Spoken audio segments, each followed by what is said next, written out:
Hello, my name's Violet, and welcome back to my channel if you've been before. Um, what I haven't done on my channel, especially, well, it is still fairly new.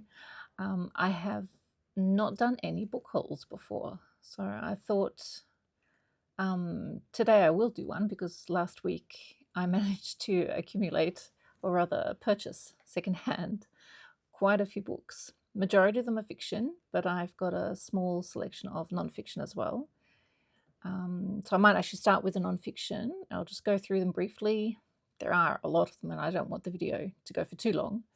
And then I'll move into the fiction. I think I'll just do the titles. I'll read a little bit of the blurb. Some of these I've heard of before, and others are new to me.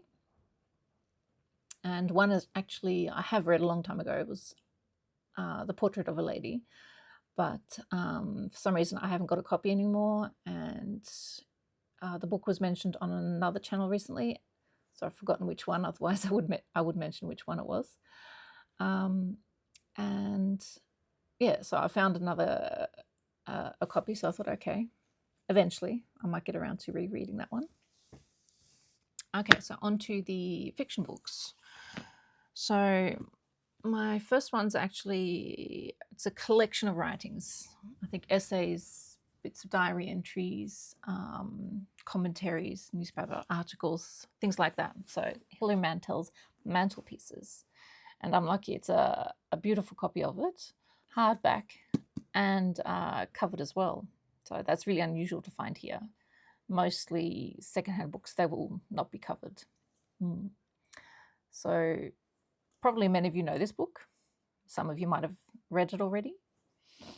It could be one that I dip in and out of, or read cover to cover because I do love Hilary's writing. Okay, I better move on. Next book is Maggie O'Farrell's I Am, 17 Brushes with Death. Now, this one I definitely have seen on BookTube somewhere before in the past, I don't know, a couple of months ago, I think. And it's a memoir where she goes through 17 encounters at different ages and different locations where she had some close calls with death in one way or another. The praise on the back is short but pretty good. So the Sunday Times said, grips at the heart. Marie Semple said, extraordinary power, psychologically complex and utterly gripping. So hopefully I will get to this in, well, early next year. I aim to get to this one early next year. This is a semi-commitment. I don't want to be too committed to planning ahead, but that's a semi-committed one. Okay, next one is The Field Guide to Natural Wonders, the secret world of optical, atmospheric, and celestial phenomena. So I might just flick through a little bit here. What have we got? Oh, Aurora. So it's got some very well-known ones, but there are some other lesser-known ones as well. There was something fantastic I flipped through before. Where was it? It was like, oh, I can't see it now, but it was a water spout, an amazing picture of a water spout over the ocean. So this is one, yeah, I would dip in and out of. Looks very nice. Then there's this one, Why Things Bite Back, Predicting the Problems of Progress. This is by Edward Tenner. So it says it's a modern classic, a template for solving the problems of living in the technological world. Here he introduces and explains a groundbreaking revenge effect, so that every technological advance leads to a paradoxical and unintended consequence. As we complicate the systems which govern our lives, revenge effects multiply. Technology demands more, not less, human work and vigilance. For every acute problem solved, a chronic problem comes up in its stead. New roads lead to bigger traffic jams. Antibiotic therapy promotes the spread of virulent bacteria. and etc. Looks fascinating. Let me just see when this was published, because of course with technological advances now with AI, that would be this on steroids. So it was published first in 1996. Okay, so a fair bit of time has passed, but I'm sure a lot of this is still applicable to these days. Okay, next. I love the cover of this one. It's called Living on Earth, Life, Consciousness and the Making of the Natural World by Peter Godfrey Smith. It's just gorgeous. I love this. I could look at this. I want to display this somewhere where I can actually see the cover. But looking at my shelves, I haven't got a hope of doing that at the moment. So that's that one. A sweeping, careful, and courageous exploration of a natural world suffused with life, with minds, and perhaps with consciousness too. Godfrey Smith writes with grace, humility, and wisdom. And it seems he's a scuba diving philosopher. And what else? Oh, he's also written... Oh, he wrote Other Minds. I do have that one, I think. I'll have to check on my bookshelf. Okay. What else? He takes us on a grand tour of the history of life on Earth, starting with a righteous tangle of coevolution between plants and animals. Fascinating. Oh, another lovely cover, this one. This is called The Ghost with Trembling Wings. Science, Wishful Thinking, and the Search for Lost Species. So I can see I'm on a trend here for nature and animals. Another deep interest of mine. Let me see. 3 or 4 times an hour, 80 or more times a day, a unique species of plant or animal vanishes forever. It is, scientists say, the worst global extinction crisis in the last 65 million years, the hemorrhage of 30,000 irreplaceable life forms each year. And yet, every so often, one of these lost species resurfaces, such as the Indian forest owlet, considered extinct for more than a century when it was rediscovered in 1997, or Gilbert's potoroo, an endearing marsupial lost for 125 years until it was found in Western Australia in 1994. Like heirlooms plucked from a burning house, they are gifts to an increasingly impoverished world. So Scott Weidensaal is a naturalist, and he travels all over the world to tell us all about these amazing plants and animals that have either become extinct or been rediscovered, which is pretty exciting. My next one, I've got quite a few from this author, Stephen Jay Gould. It's another beautiful hardback. All my other ones are paperbacks, but this is a different one, so it's nice to add to my collection of it. It's called The Hedgehog, the Fox, and the Magister's Pox. And the subtitle is Mending and Minding the Misconceived Gap Between Science and the Humanities.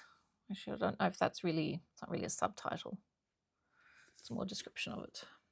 Okay. I work with science from the most celebrated popular science writer in the world. Well, that's quite a claim. I think there are a few of them, but he's definitely one of them. So he weaves the ideas of some of Western society's greatest thinkers, from Bacon to Galileo to E.O. Wilson, with the uncelebrated ideas of lesser known yet pivotal intellectuals. In the title and throughout the book, Gould uses a metaphor drawn from Erasmus and a more obscure 16th century scholar named Conrad Gessner, or Gessner, not sure how to pronounce it. He was an illustrator of the animal kingdom, of the hedgehog, who goes after one thing at a measured pace, systematically investigating all. The fox, skilled at many things, intuitive and fast, and the Magister's Pox, a censure from the Catholic Church involved in Galileo's downfall.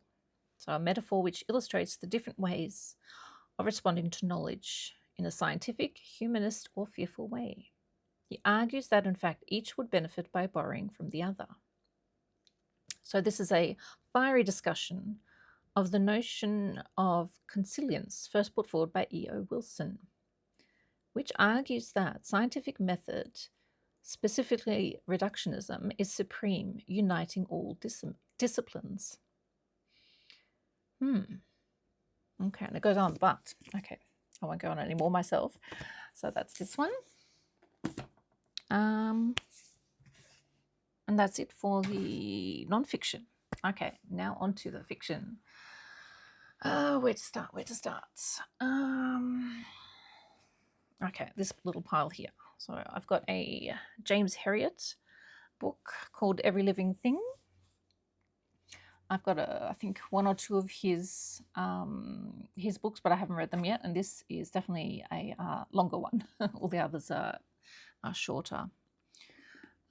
So it's a book for anyone who finds laughter and joy in the ways of animals and who knows and understands the magic of wild places and beautiful countryside. Okay, that's a lovely one. Next one. I'd heard of the author John Wyndham, and the title of The Midwich Cuckoo kind of rung a bell, but then when I read the blurb, it's like, oh, that sounds familiar. I'm pretty sure there was a movie made of this. I'm not very up to date with that sort of thing. So in the sleepy English village of Midwich, a mysterious silver object appears and all the inhabitants fall unconscious. A day later, the object is gone and everyone wakens unharmed, except that all the women in the village are discovered to be pregnant. The resultant children of Midwich do not belong to their parents. All are blonde, all are golden-eyed. They grow up too fast, and their minds exhibit frightening abilities that give them control over others. This brings them into conflict with the villagers, just as a chilling realization dawns on the world outside. So, a classic tale of aliens in our midst. And it's not too long, so should manage to get to that at some stage. Though I really should stop talking about when I'm going to get to something, because I really have no idea.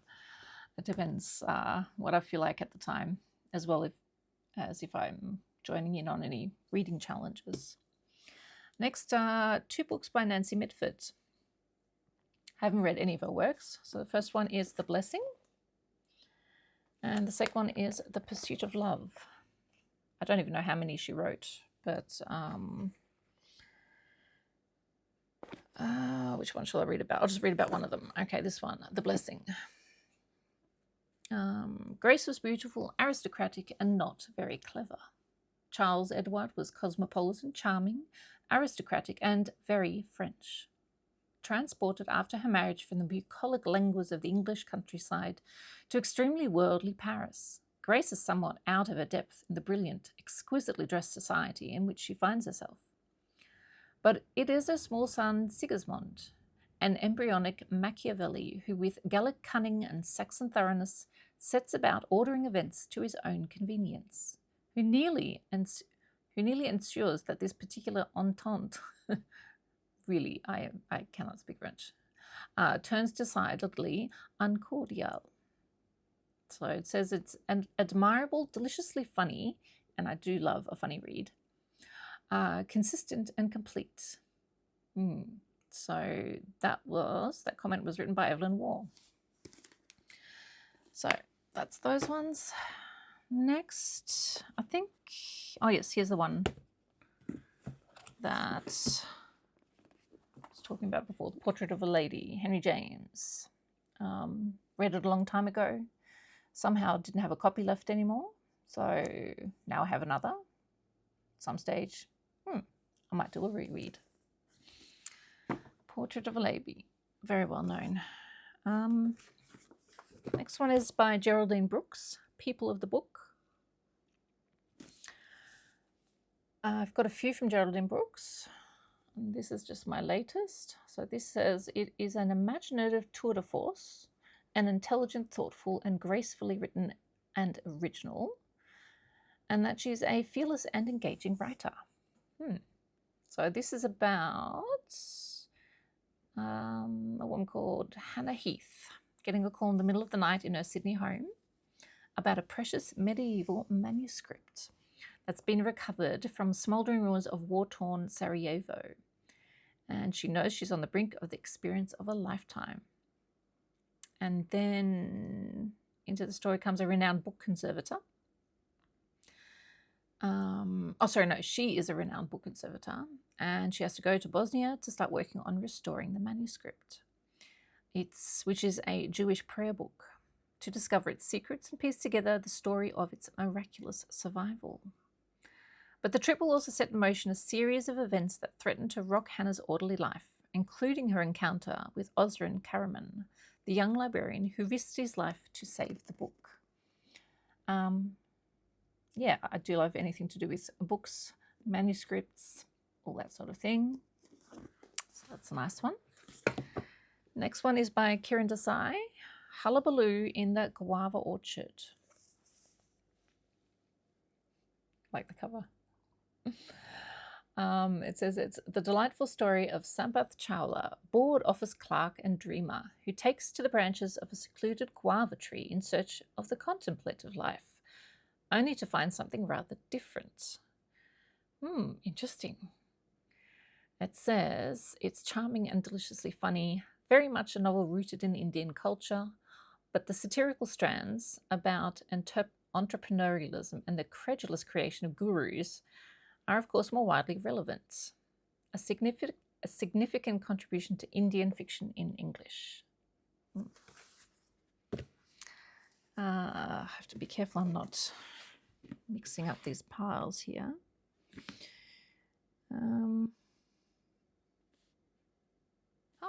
Okay, this slipped into my fiction pile. It's on Thomas Hardy, Thomas and Florence Hardy. So it was originally published as a biography of Thomas Hardy by Florence, his widow.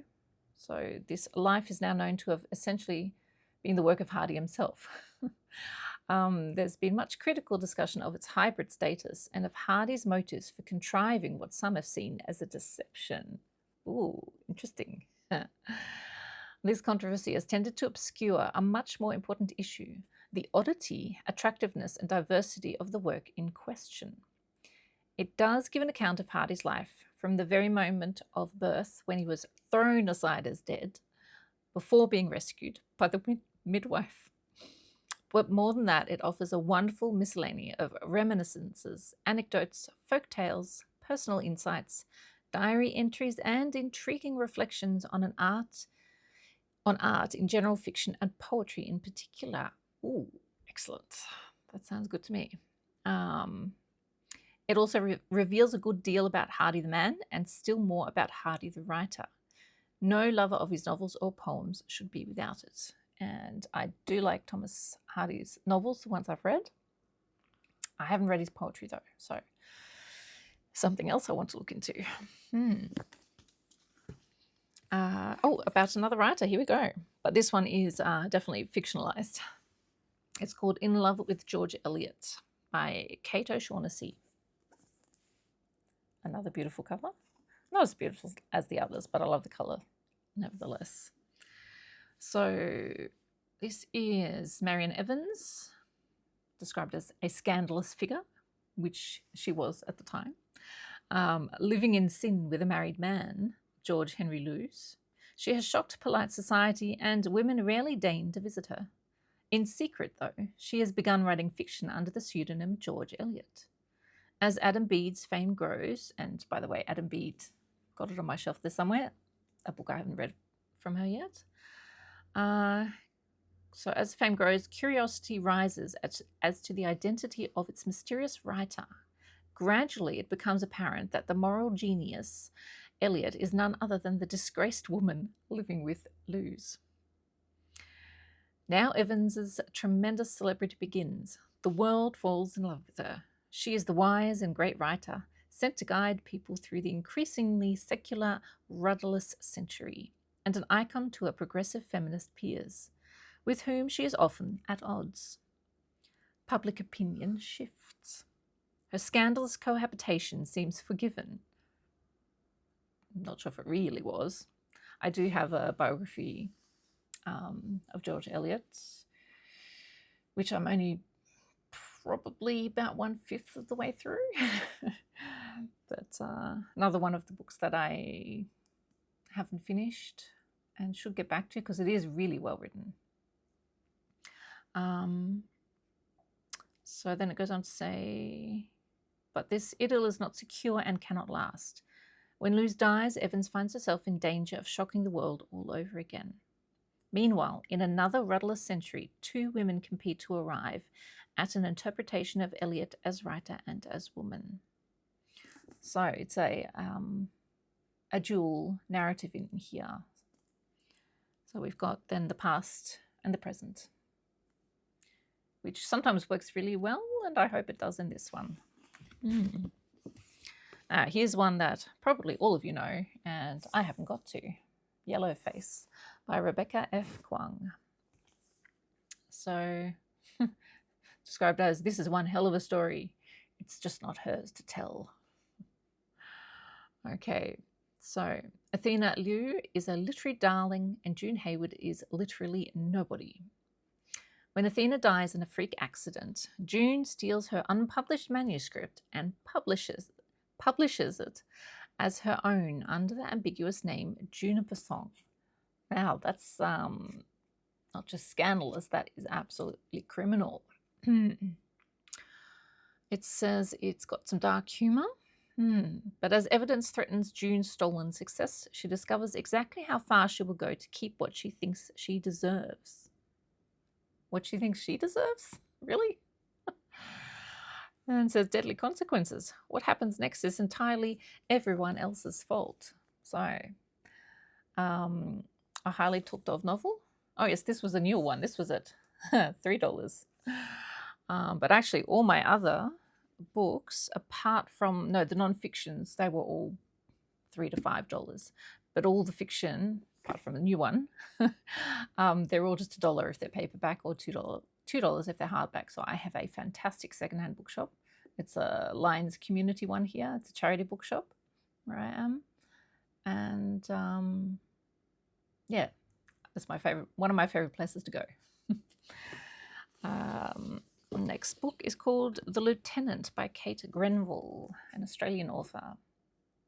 She wrote the very famous book called The Secret River, which was turned into a miniseries here on ABC, on the Australian Broadcasting Corporation channel. And yeah, this is another one of hers. So this is about Lieutenant Daniel Rooke, who sails into Sydney Cove with the First Fleet, hoping to advance his career. Instead, his life is unimaginably changed. A young Aboriginal girl visits and begins to teach him her language.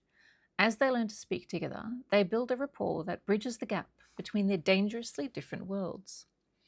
Then Rooke is given a command that forces him to choose between his duties as a soldier and the friendship that's become so precious to him. It's not just complete fiction, it's inspired by the First Fleet notebooks of William Dawes. So the Lieutenant is about a unique moment when one world engaged with another. So this one sounds very interesting as well. But to be honest, I don't like buying books that don't sound interesting to me. That wouldn't make sense. Although some hold more interest than others. So, for example, this next one, I would class it more as a light summer read by Mary Alice Munro, and it's called The Book Club.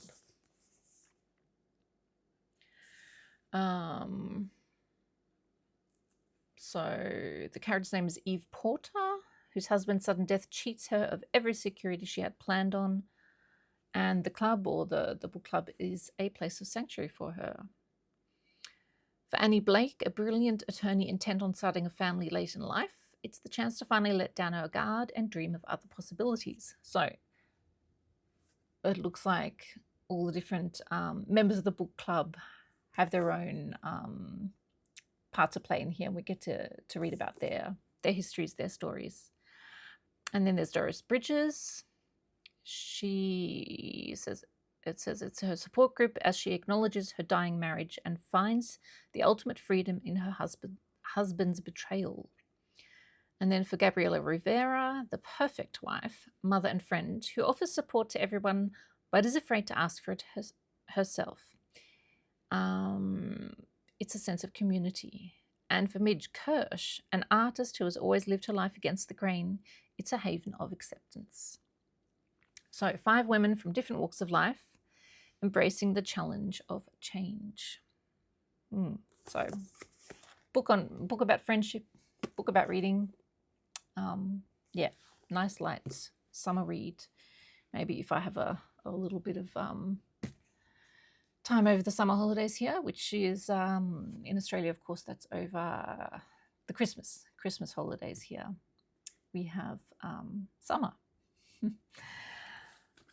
Next book is called The Silent Companions, and it's by Laura Purcell. This was on my wish list on Amazon, so now I can take it off because I found it for $1. Pretty good. I do try and hold off sometimes on books I really want, but I think I might just find secondhand, and quite a few times I've got lucky. Whereas some other times when I've been a bit impatient, I've bought it new and then I see it for $1 and it's like, oh, if only I'd waited. Okay, so this is another, I guess, light read, but it's a spooky read, a gothic read. It says, not since The Little Stranger has a book so entranced and haunted me. Bewitching and beautifully written. That's what Anna Mazzola, who's the author of The Unseen, said. It says, it's immersive, meticulous, and reminiscent of the masters of Gothic fiction. Not only a compulsively readable ghost story, but a skillful, loving ode to the entire genre. That was written by the author Lindsay Fay, author of The Gods of Gotham. So this is about a newly, oh, look at that. Absolutely beautiful painting there. Newly married, newly widowed Elsie is sent to see out her pregnancy at her late husband's crumbling country estate, The Bridge. With her new servants resentful and the local villagers actively hostile, Elsie has only seen her husband's awkward cousin for company. Sorry, has only her husband's awkward cousin for company. Or so she thinks. For inside her new home is a locked room. Oh, don't you love a locked room? Seriously? If something's locked or you say, don't go in there, obviously everyone is tempted to and eventually does, usually with absolute dire consequences. Anyway. Locked room, and beyond its door lies a 200-year-old diary hinting at the house's dark past, and a deeply unsettling painted wooden figure, a silent companion, that bears a striking resemblance to Elsie herself. Ooh. I like the sound of this one. I really do. Okay, the next one is called The Snow Child by Ewan Ivey, or however you say the author's name, I'm not quite sure. So it says it's a bewitching story of heartbreak and hope. This book is real magic shot through from cover to cover with the cold, wild beauty of the Alaskan frontier. So I have a vague memory that this is based on, based on a Russian fairy tale. It's from a story called The Snow Child. So let me see. It is November 1920 here, and Jack and Mabel have staked everything on making a fresh start for themselves in a homestead at the world's edge in the raw Alaskan wilderness. But as the days grow shorter, Jack is losing his battle to clear the land, and Mabel can no longer contain her grief for the baby she lost many years before. So the evening the first snow falls, their mood unaccountably changes. In a moment of tenderness, the two are surprised to find themselves building a snowman, or rather, a snow girl, together. The next morning, all trace of her has disappeared, and Jack can't quite shake the notion that he glimpsed a small figure, a child, running through the spruce trees and the dawn light, and how to explain the little but very human tracks Mabel finds at the edge of their property. So, based on a fairy tale or a folk tale from Russia, it sounds delightful and an interesting cover. Plain, simple, but evocative. And my very last one Oh no, not last one. These two I had aside. Okay, the last three. We're nearly there. Okay, another Kiran Desai one. This is The Inheritance of Loss. This is a very well-known one, which I haven't got to, so I was quite happy to see it there. It says it's a beautiful and extraordinary and lit by a moral intelligence at once fierce and tender. Plus a whole lot of other wonderful things. Not that anyone would say anything bad on, put anything bad on the back of a book anyway, but it's nice to read what some people did think of it. So this is in the northeastern Himalayas, at the foot of Mount Kanchenjunga. Probably mispronounced that. In a crumbling, isolated house, there lives a cantankerous old judge who wants nothing more than to retire in peace. But with the arrival of his orphaned granddaughter, Sai, and the son of his chatty cook trying to make his way in the US and stay a step ahead of the immigration services, this is far from easy. When a Nepalese insurgency threatens the blossoming romance between Sai and her handsome tutor, they too are forced to consider their colliding interests. And the judge must revisit his past, his own journey, and his role in this grasping world of conflicting desires, every moment holding out the possibility of hope or betrayal.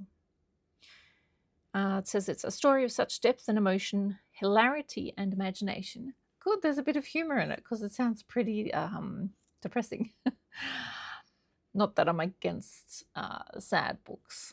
Actually, if a book can make me cry, that will really make me remember it. And sometimes I do like to have a good cry with a book. It doesn't happen very often, but it does, although I do prefer to have a laugh. So it's full of imagination, rich, beautiful, and infinitely wise. The second novel from the author. Okay, so first was Hullabaloo in the Guava Orchard. Good, I have that one, so I would read that one first, followed by this one. So the other two books, did I do this one already? No, I haven't read about this one. Okay, Mary Alice Munro, The Butterfly's Daughter. This one's called. Is that focusing? No, okay. So this is about Luz Avila. So it's actually no, it talks first about the butterflies here. So the monarch butterflies fly more than 2,000 miles on fragile wings to return to their winter home in Mexico. And Luz Avila makes that same perilous journey south as she honors a vow to her beloved abuela, the grandmother who raised her, to return her ashes to its ancestral village. As Luz departs Milwaukee in a ramshackle old VW bug, she finds her heart opened by a series of seemingly random encounters with remarkable women. In San Antonio, however, a startling revelation awaits, a reunion with a woman from her past. Together, the two cross into Mexico to await the returning monarchs in the little village Abuela called home. But they are also crossing a border that separates past from present and truth from lies. So it says it's from the Library Journal. They said it's a rich novel about generations and tradition, filled with unusual female characters. Okay, so that's that one. And my very last one. Goodness knows how long this video is. Oh no, I can see it. It's half an hour already. Wow. Okay, last one is Lenny's Book of Everything by Karen Foxley. Now, I also know Karen Foxley as an author of children's books. And I've got a couple of hers here too, which are fantastic. But this one, I'm not sure if it's an adult book. No, it's not. It's still a children's one, an honor book. But I have a feeling this is for older readers. Lenny, small and sharp, has a younger brother, Davy, who won't stop growing. At 7, he is as tall as a man. Raised by their mother, they have a roof over their heads, but not much else. The bright spot every week is the arrival of the latest issue of the Burrell's Build It at Home encyclopedia. Through the encyclopedia, Lenny and Davy experience the wonders of the world, beetles, birds, quasars, quartz, and dream about a life of freedom and adventure. But as Davy's health deteriorates, Lenny realizes that some wonders can't be named. It says it's a big-hearted novel about love and letting go by an award-winning author. Letting go. Well, I'm hoping a certain character doesn't die here, but if so, so be it. It will make people think. It will make me think. So this was also shortlisted.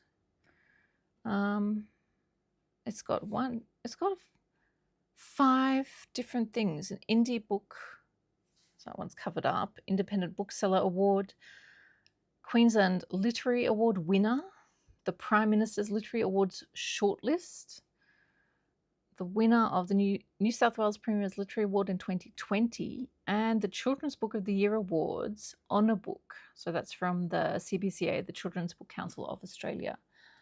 So this one must be pretty good.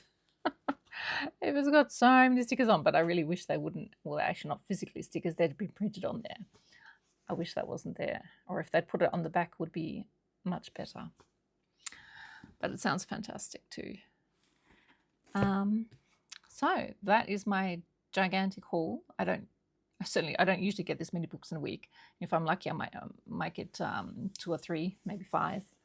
But I don't go every week to the bookshop. I let it sort of build up and hope new stock comes in. And yesterday I was one of the ones bringing stock to them. I brought them 3 bags of books. Ones I hadn't read or decided I would have no more interest in, or what else? Some books from a long time back and my reading tastes have changed a bit, so I donated those. Anyway, I have no idea if you've stuck around this long, and it was just me reading basically a whole bunch of blurbs. But maybe you spotted something that might interest you to have a look for if you can find it.